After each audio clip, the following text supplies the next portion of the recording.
Court আপাতত যেই ব্লকটা দিয়ে রেখেছে সেটা হচ্ছে যে যখন এই লিটিগেশনটা চলতে থাকবে মানে তখনকার জন্য অন্তত আপনার এই ওয়ার্ক পারমিটটা বলবৎ থাকুক। হ্যাঁ, আর এটার পেছনে একটা পলিসি কাজ করে, যদিও এক ধরনের বিরোধিতা, ইমিগ্রেন্ট বিরোধিতা তো আছেই। কথাটা হচ্ছে যে ওয়ার্ক পারমিটটা থাকলে সরকারেরও ভালো হয়। কেউই এখানে কাজ ছাড়া থাকবে না, কাজ করবে।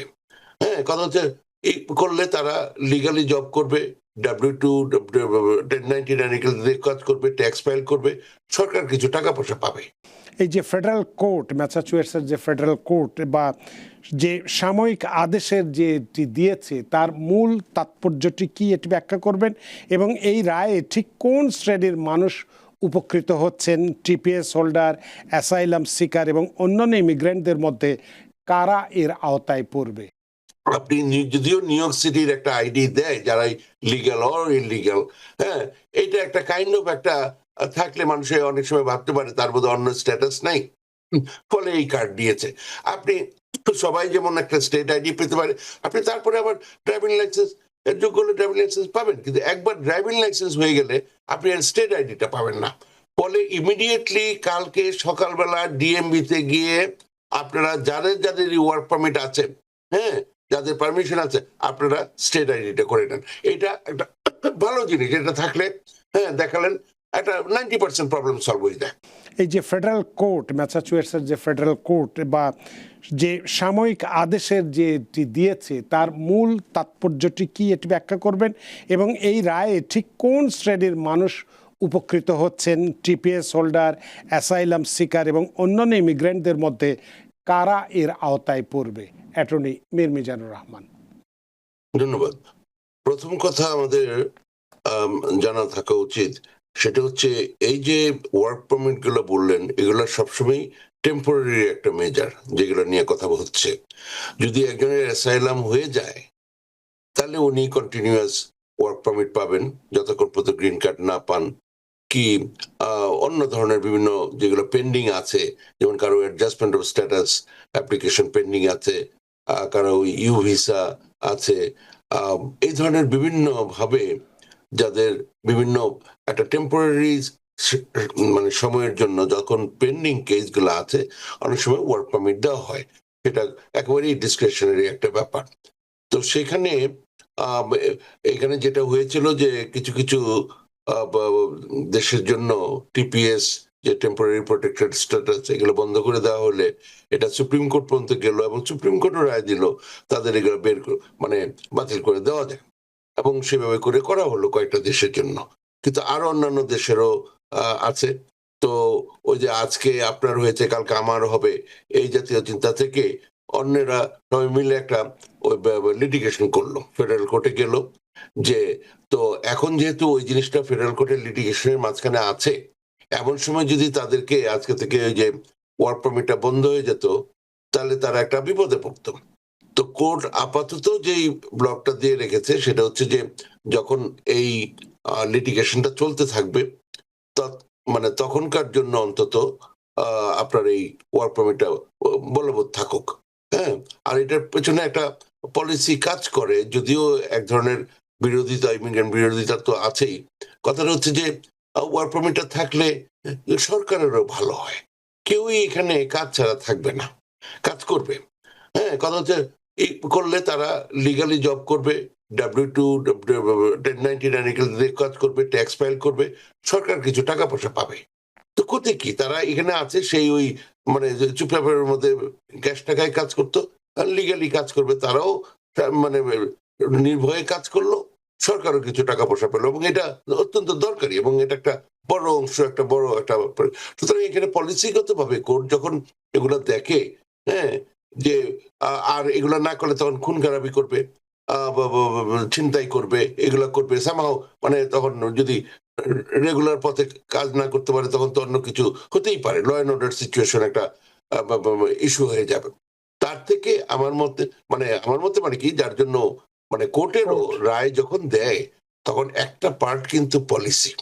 হ্যাঁ, যখন মানে একটা তো আছে আইন ধরে ধরে কথা বলা, কিন্তু এই আইনের ব্যাখ্যা, ইন্টারপ্রিটেশন এগুলা করতে গেলে এবং সিদ্ধান্ত যখন দেওয়া হয়, কোর্টও বেসড অন পলিসি একটা পার্ট এই ডিসিশন মেকিং এ কাজ করে। তো সেখান থেকে এটা যদি হয় অন্তত কারো কোনো ক্ষতি হচ্ছে না, সেই কারণে এই জিনিসটা দেওয়া। হ্যাঁ, আবার এই ওয়ার্ক পারমিটের ব্যাপারটা অনেক সময় যেটা হয়, এটা একটা চুম্বকের মতো কাজ করে, হ্যাঁ, ম্যাগনেট হিসেবে কাজ করে। যেমন কেউ এখানে এসে অ্যাসাইলাম অ্যাপ্লিকেশন করলে তার এমনও আছে প্রায় 10 বছর ধরে কোনো ইন্টারভিউ হয় না, যার ফলে ওই 10টা বছর উনি 6 মাস পরেই অ্যাপ্লাই করে ওয়ার্ক পারমিট পেতে পারে, হ্যাঁ, অ্যাসাইলাম সিক করে।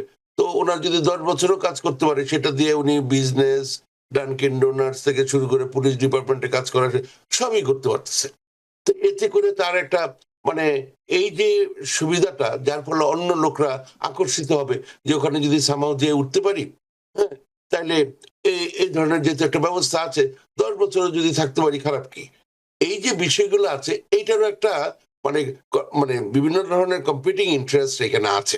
ওইটা যাতে বন্ধ হয়, যদি ওয়ার্ক পারমিটটা বন্ধ হয়ে যায় তখন অনেকেই হয়তো আসবে না। এইগুলা বিভিন্ন দিক বিবেচনা করে আপাতত একটা হোল্ড দেওয়া হয়েছে, হ্যাঁ, একটা মানে যেরকম একটা স্থিতির অবস্থা দেওয়া হয়েছে যাদের ওয়ার্ক পারমিট আছে বা নতুন করে পাওয়ার ক্ষেত্রে যে ব্যাপারটা হচ্ছে সেই জিনিসটা করা হয়েছে।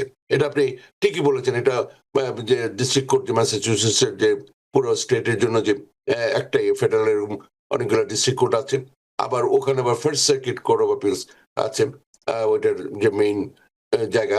তো এবং সেখানে অনেক মানে প্রো ইমিগ্রেন্ট অনেক ডিসিশন হয়েছে, যেটার ফলে অনেকেই এখন অনেক সুবিধা ভোগ করছে।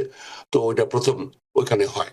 তো সেটারই আন্ডারে যে ডিস্ট্রিক্ট কোর্টের এই সিদ্ধান্তটা হয়েছে, কিন্তু এটা একবারই টেম্পোরারি একটা মানে কিন্তু একটা স্থিতি 5ই অবস্থা। আগস্টে বোধহয় পূর্ণাঙ্গ সিদ্ধান্ত দেওয়ার কথা বলা হয়েছে, সে হ্যাঁ, পর্যন্তই আরো হবে এবং সেটা আরো এর মধ্যে ম্যাক্সিমাম জিনিসে যেটা হবে এর মধ্যে কোর্ট চায় নর্মালি এই ধরনের এটা করে এই জন্য যে দুই পার্টি যেন একটা স্টিপুলেশনে আসে।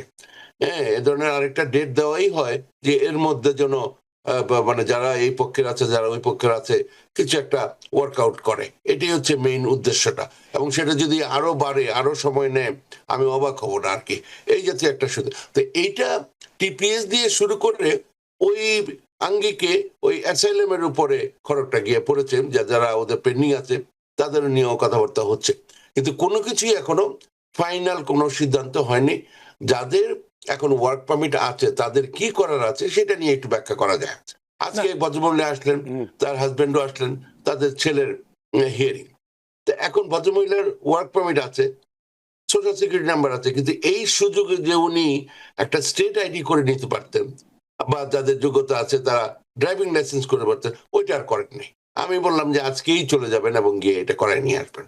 হ্যাঁ, তো এইভাবে করে যাদেরই এরকম ওয়ার্ক পারমিটটা আছে তারা কালকে সকালবেলায় ডিএমবি তে গিয়ে আপনারা একটা অন্তত স্টেট আইডি করে নিয়ে আসেন। এটা খুবই জরুরি।